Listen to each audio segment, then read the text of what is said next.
So இப்போ police கதைக்குள்ள இதுக்குள்ள நம்ம வந்து வச்சிருக்கக்கூடிய விஷயங்கள் என்ன அப்படின்னு பார்த்தா, இது ஒரு ஐடியலிஸ்டிக்கான ஒரு போலீஸ் ஸ்டேஷன். இது வந்து நிஜத்துல இன்னைக்கு போலீஸ் இப்படி இயங்குறாங்க, போலீஸ் ஸ்டேஷன் இப்படி இருக்குங்கிறது கிடையாது.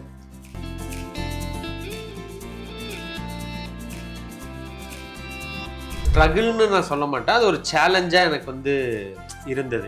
எதனாலனா வேற ஒருத்தரோட விஷன்ல இந்த கதை வந்து தொடங்கப்பட்டது, அவங்க உருவாக்கின கேரக்டர்ஸ் அப்படின்னு இருக்கு. சில கேசஸ் வந்து முழுக்கவே வந்து ஒரு ஃபிக்ஷனேட் செய்யப்பட்ட கற்பனையான வெறும் கேசஸ். அதுல நிறைய ஃபன்னுக்காக சில ஒரு ஏலியன் கேஸ்லாம் கொண்டு வந்தது. ரீசர்ச்சுங்கிறது இதுக்கு வந்து நிறைய ரீசர்ச் தேவைப்பட்டது. ஆனா எனக்கு வந்து ஜேர்னலிசம் பேக்ரவுண்ட் இருக்கிறதுனால ரீசர்ச் டெலிஃப்ளிக்ஸ் சேனலுக்கு எல்லாருமே சப்ஸ்கிரைப் பண்ணுங்க. மறக்காம பட்டனை நீங்க பிரஸ் பண்ணிக்கோங்க. நிறைய யூஸ்ஃபுல்லான உபயோகமான நிறைய தகவல்கள் உங்களுக்கு தேடி வந்துட்டே இருக்கும். டெலிஃப்ளிக்ஸ் சேனலுக்கு சப்ஸ்கிரைப் பண்ணுங்க. தொடர்ந்து நல்ல இன்டர்வியூஸ், நல்ல கண்டென்ட்ஸ் வரப்போகுது. தயவு செஞ்சு சப்ஸ்கிரைப் பண்ணுங்க. தேங்க்யூ.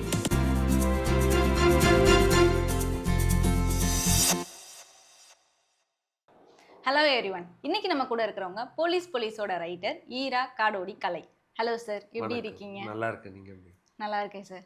சார், பார்ட் 1 வந்து ரொம்பவே மிகப்பெரிய வெற்றினே சொல்லலாம். பார்ட் 2 எப்போ வரப்போகுது? அதை பற்றின ஏதாவது ஒரு சின்ன ஹிண்ட், இல்லை இப்படி தான் இருக்கும் அப்படின்னு நீங்கள் ஆடியன்ஸ்க்காக ஏதாவது ஒன்று சொல்ல முடியுமா? சீசன் 2 பொறுத்த வரைக்கும் இட் இஸ் கன்ஃபர்ம்டு. அது பண்ண போகிறோம் அப்படிங்கிற கன்ஃபர்மேஷன் இருக்குது. அதற்கான வேலைகள் வெரி இனிஷியல் ஸ்டேஜில் இருக்குது. எல்லாரும் இப்போ தான் அந்த 100 எபிசோட்ஸ் முடித்தனால சீசன் 1 எல்லாரும் ஒரு சின்ன பிரேக்கில் இருக்கும். முடிச்சுட்டு சீசன் 2 சீக்கிரத்திலே தொடங்கி வேலைகள் ஆரம்பிச்சிருக்கோம். ஏதாவது ஒரு ஒன்லைன் சார், ஏதாவது ஹிண்ட்டு? இல்லை, ஆக்சுவலி எங்களுக்கே தெரியாது, யாருக்குமே இன்னும் ஐடியாவே இல்லை. பண்ணணும், அதை இதை விட ரொம்ப நல்லா பண்ணணும் அப்படிங்கிற ஒரு இன்டென்ஷன் இருக்குது எல்லாருக்குமேங்கிறத தாண்டி அதை எப்படி பண்ண போகிறோம், எங்கே என்ன இன்னும் எதுவுமே ஸ்டார்ட் பண்ணல. சார், நீங்கள் போலீஸ் 1ல் அந்த 25th எபிசோடுக்கு அப்புறம் தான் வந்திருக்கீங்க. 24 வரை என்ன இருந்துச்சு, அந்த கதையை யார் லீட் பண்ணா, அதெல்லாம் வேற ஒருத்தவங்க பார்த்துருக்காங்க. சடனாக உங்ககிட்ட அந்த கதை வரும்போது நீங்கள் அதை எந்த மாதிரி டக்குன்னு எடுத்தீங்க? ஸ்ட்ரகிள்ஸ் என்னென்ன ஃபேஸ் பண்ணியிருப்பீங்க? ஏன்னா ஒரு கேரக்டர் மாற்றணும், அந்த கதையை மாற்றணும், அதை லீட் பண்ணி கொண்டு போகணும். எவ்வளோ ஸ்ட்ரகிள்ஸ் இருந்தது, நீங்கள் எப்படி ஃபேஸ் பண்ண கற்றுக்கிட்டீங்க? அது ஸ்ட்ரகிள்னு நான் சொல்ல மாட்டேன், அது ஒரு சேலஞ்சாக எனக்கு வந்து இருந்தது. எதனாலனா வேற ஒருத்தரோட விஷன்ல இந்த கதை வந்து தொடங்கப்பட்டது, அவங்க உருவாக்கின கேரக்டர்ஸ் அப்படின்னு இருக்கு இல்லையா, அதை எப்படி எடுத்துகிட்டு போகிறது, அவங்க என்ன விஷன் வச்சுருந்தாங்கன்னு எனக்கு தெரியாது. ஸோ இப்போ என்னுடைய இதில் இப்படி எப்படின்னா அது வந்து ஒரு எப்படி சொல்கிறது, ஒரு பாதி எழுதி முடிக்கப்பட்ட கதை இல்லை ஒரு பாதி எழுதி முடிக்கப்பட்ட கவிதையை நம்ம தொடர்ந்து கொண்டு போகிற மாதிரி தான் இருந்தது. பட் எனக்கு அந்த பேசிக்கான கிராஃப்ட் வந்து ஒன்று தானே, ஒரு கதையை வந்து எப்படி வடிவமைச்சு எடுத்துகிட்டு போகணும் அப்படிங்கிற கிராஃப்ட் ஒரு இது தானே. அதில் நிறைய விஷயங்களை என்னோட இஷ்டத்துக்கு மாற்ற முடியாது. ஆனால் என்னுடைய வழிக்கு எதெல்லாம் மாற்ற முடியுமோ அதெல்லாம் மாற்றி அந்த உருவாக்கப்பட்ட அந்த கதையினுடைய அந்த அம்சமும் வந்து கலைஞ்சிடாமல் அதை அப்படியே வந்து கொஞ்சம் கொஞ்சமாக பில்டு பண்ணி எடுத்துகிட்டு வந்தேன். ஓகே சார், நீங்கள் இந்த கதையை எங்கேருந்து ஸ்டார்ட் பண்ணீங்க? ஒரு கேரக்டர் ஆர்க்காக ஸ்டார்ட் பண்ணீங்களா, இல்லை கதை இந்த மாதிரி ட்விஸ்ட் அண்ட் டர்னில் போனால் நல்லா இருக்கும்னு சொல்லிட்டு ஒரு ஃப்ளோவில் ஸ்டார்ட் பண்ணீங்களா, இல்லை அவங்க கொடுக்குற ஹைடன்ஸை வச்சு ஸ்டார்ட் பண்ணிட்டீங்களா? 25th ஸ்டார்ட் பண்ணது கேட்குறீங்களா? ஸ்டார்ட் பண்ணும்போது என்னன்னா, நமக்கு வந்து ஒரு பாயிண்ட்ல வந்து கதை முடியுது. அந்த 24th எபிசோடு வந்து ஒரு பாயிண்ட்ல வந்து ஒரு கதை முடியுது. அது வரைக்கும் ஒரு வில்லன் இருப்பாரு, அது வரைக்கும் ஒரு பெரிய கேஸ் இருக்கும், அந்த விஷயங்கள் எல்லாமே கொண்டு வந்து விட்டாச்சு. இப்போ இங்கேருந்து தொடங்கும் போது ஃபஸ்ட்டு எனக்கு என்ன தேவைப்பட்டதுன்னா, கேரக்டர்ஸாக வந்து ஒரு முக்கியமான கதாபாத்திரங்கள், அந்த ராஜாங்கிற அந்த மெயின் லீடு இருக்கு இல்லையா, அது கொஞ்சம் இறுக்கமாக இருக்கும் 24th எபிசோடு வரைக்கும். பிகாஸ் அவருக்கு வந்து ஒய்ஃப் வந்து செப்பரேட்டடாக இருப்பாங்க, குழந்தைய பார்த்துருக்க மாட்டார் அப்படின்னு ஒரு சின்ன ஒரு இறுக்கத்தில் இருப்பார். ஸோ அவரை வந்து இன்னும் கொஞ்சம் ஈஸாக்கணும் அப்படிங்கிறது என்னோட ஃபஸ்ட் இதுவாக இருந்தது. ஸோ அந்த கேரக்டரை கொஞ்சம் மாற்றி அமைக்கிறதுக்கு ஆரம்பித்தேன். அதுக்கப்புறம் ஒரு இமோஷ்னல், ஒரு பர்சனல் லெவலில் அவருக்கு ஒரு பெரிய ஒரு இமோஷ்னலான ஒரு விஷயம் தேவைப்பட்டது. அதனால் அவருடைய பொண்ணை அவர் சந்திக்கிற மாதிரி ஒரு விஷயத்த பண்ணோம். ஸோ அப்படியாக கேசஸ் வர ஆரம்பிக்கிறது. ஸோ அப்படி கதையில் இதை பொறுத்த வரைக்கும் எப்படின்னா, வெறும் ஒரு கேஸு வெறும் ஒரு ட்ராமான்னு இருக்காது. ஈச் அண்ட் எவ்ரி எபிசோடில் வந்து உங்களுக்கு ஒரு ஃபன் இருக்கணும், ஒரு ரொமான்ஸ் இருக்கணும், ஒரு கேஸோட ஒரு இன்ட்ரெஸ்டிங்கான ஒரு விஷயங்கள் இருக்கணும். இது எல்லாமே பிளெண்ட் ஆகி தான் ஈச் அண்ட் எவ்ரி எபிசோட் நம்ம வந்து கொண்டு போகணும். ஸோ ஆரம்பிக்கும் போது அந்த கேரக்டரோட சேஞ்சில் இருந்து ஆரம்பித்து அப்புறம் கொஞ்சம் இமோஷன்ஸு, அதுக்கப்புறம் கேஸு அப்படின்னு செட் பண்ணி அப்படியே எடுத்துகிட்டு போகணும். இந்த கதைக்காக நீங்க எவ்வளவு ரிசர்ச் பண்ணியிருக்கீங்க? இது மோரர்லெஸ் உண்மை சம்பவத்தை வச்சு எழுதியிருக்கேன் அப்படின்னு சொல்றீங்களா, இல்லை ஃபுல்லா கற்பனை மட்டும்தானா? இதில் வந்து ரெண்டுமே மிக்சடாக தான் இருக்கும். அதாவது சில நிஜமான கேசஸ்ஸு அதை கொஞ்சம் வந்து ஃபிக்ஷனேட் பண்ணியிருப்பேன். சில கேசஸ் வந்து முழுக்கவே வந்து ஒரு ஃபிக்ஷனேட் செய்யப்பட்ட கற்பனையான வெறும் கேசஸ்ஸு. அதில் நிறைய ஃபன்னுக்காக ஒரு ஏலியன் கேஸ்லாம் கொண்டு வந்துருவோம். ஏலியனா? ஆமாம். ஒரு பொண்ணு வந்து ஒரு பையனை லவ் பண்ணுவா. பட் ஒரு சாதி மத பிரச்சனைனால அவங்கள சேர விடாமல் அவங்க பேரண்ட்ஸ் பண்ணிட்டு இருப்பாங்க. அதுக்காக அவங்க வந்து ஒரு ட்ராமா பண்ணுவாங்க. ஒரு ஏலியன் மாதிரி அந்த பையன் நடித்து ஒன்று பண்ணுவாங்கிற மாதிரிலாம் சும்மா ஃபன்னுக்காக இந்த மாதிரி கற்பனையான கேசஸும் இருக்கும், நெஜ கேசஸும் உள்ளே வச்சு இது பண்ணியிருப்பேன். ரீசர்ச்சுங்கிறது இதுக்கு வந்து நிறைய ரீசர்ச் தேவைப்பட்டது. ஆனால் எனக்கு வந்து ஜேர்னலிசம் பேக்ரவுண்ட் இருக்கிறனால ரீசர்ச் வந்து என்னோட பெரிய ஸ்ட்ரென்த்து. அதனால் அந்த சார்ந்த விஷயங்கள் ஒரு கேஸ் எடுக்கிறோன்னா அதனோட இன்டெப்த்தாக அதனுடைய விஷயங்கள் எல்லாத்தையுமே எடுத்து அதை வெறும் நம்ம வந்து ஒரு கருத்து சொல்கிற மாதிரி பிரச்சார துணிலையோ இல்லை ஒரு டாக்குமெண்ட்ரி மாதிரியோ ப்ரெசென்ட் பண்ணிட முடியாது இல்லையா. அதை பற்றி ஃபுல்லாக ரீசர்ச் பண்ணி எடுத்துருவோம். எடுத்துட்டு அதை எப்படி வந்து சுவாரஸ்யமாக சொல்கிறது அப்படிங்கிறதுக்கு இந்த கதைக்குள்ளே எந்த அளவுக்கு வைக்க முடியும், எதெல்லாம் பொருந்தி போகுமோ அது மாதிரி பண்ணது. Okay sir. இப்போ நீங்கள் ஒவ்வொரு கேரக்டருக்கு பின்னாடியும் ஒரு பேக் ஸ்டோரி வைக்கிறீங்க. இது கதைக்கு தேவைப்பட்டதா, இல்லை நம்ம எக்ஸ்ட்ரா வச்சுக்கலாம் அவங்களுக்குன்னு ஒரு ஃபேமிலி காட்டணும் அப்படின்னு அவங்க ஃபேமிலியை எக்ஸ்டாப்ளிஷ் பண்ணுறதுக்காக வச்சதா சார்? இதில் 2 விதமாக இருக்குது. ஒன்று, ஆல்ரெடி வந்து இந்த ஃபஸ்ட்டு 24 எபிசோட்ஸில் இந்த கேரக்டர்ஸ்க்கு இப்படி ஒரு ஃபேமிலி பேக்ரவுண்ட் இருக்குது, இந்த மாதிரி விஷயங்கள் இருக்குன்னு ஆல்ரெடி எஸ்டாப்ளிஷ் பண்ணியாச்சு. சில கேரக்டர்ஸ்க்கு அது மாதிரியான விஷயங்கள் எதுவுமே இருக்காது.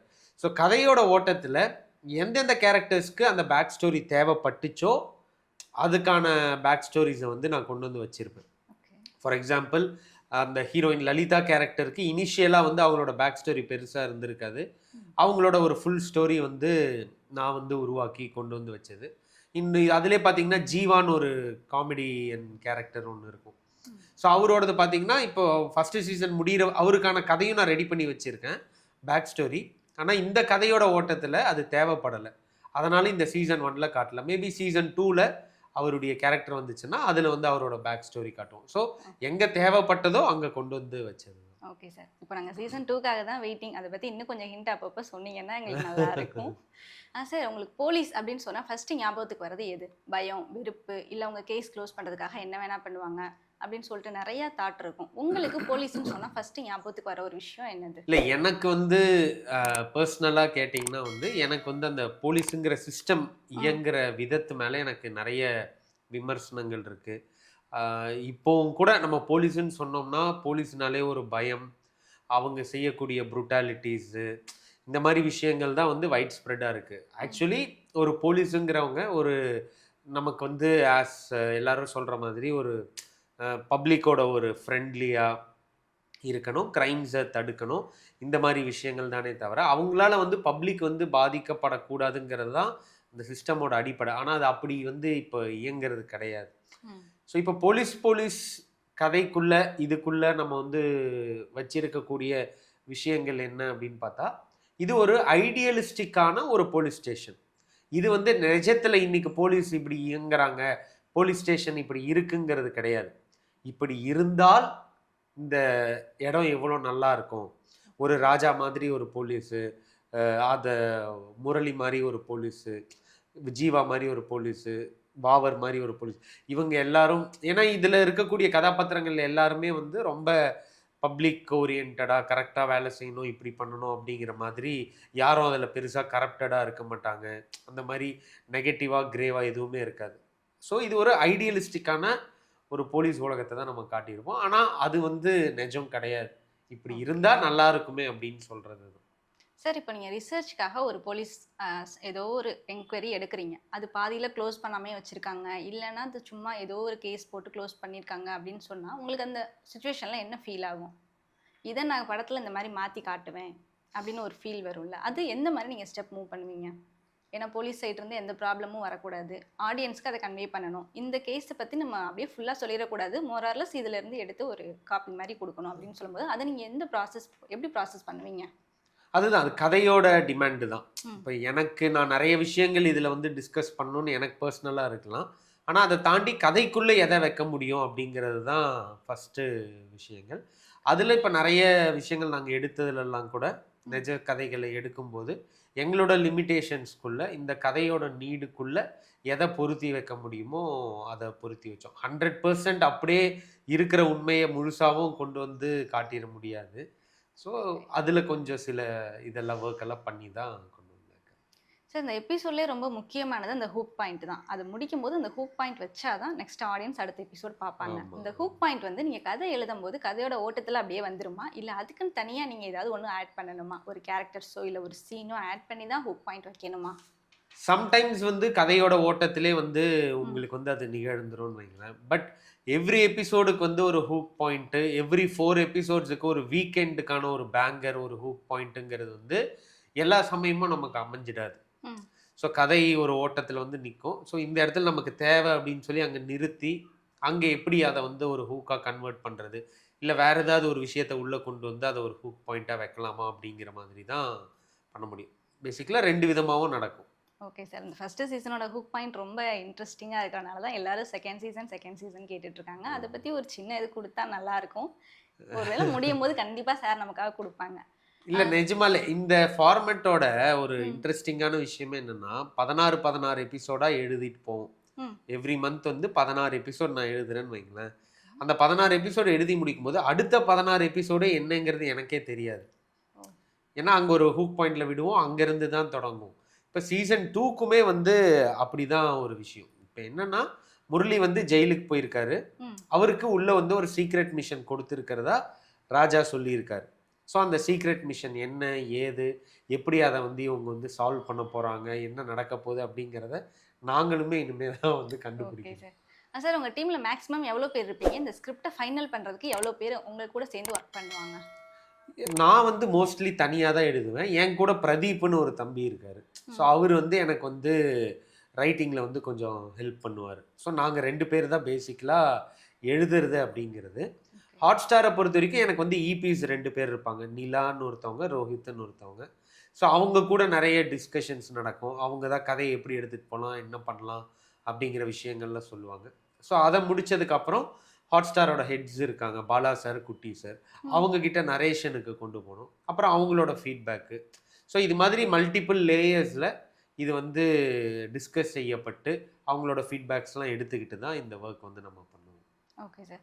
சார் இப்போ நீங்கள் ஒரு பேப்பரில் கதையை டெவலப் பண்ணி இது கண்டிப்பாக நல்லாயிருக்கும் இந்த சீன் அப்படின்னு நீங்கள் நினச்சி ஷூட் அப்போ ஏதாவது ஒரு ரீசன்னால அந்த சீன் அந்த அளவுக்கு நீங்கள் எதிர்பார்த்த அளவுக்கு வரலைன்னா உங்களுக்கு எந்த அளவுக்கு நீங்கள் ஃபீல் பண்ணுவீங்க, அதை எப்படி நீங்கள் அக்செப்ட் பண்ணுவீங்க?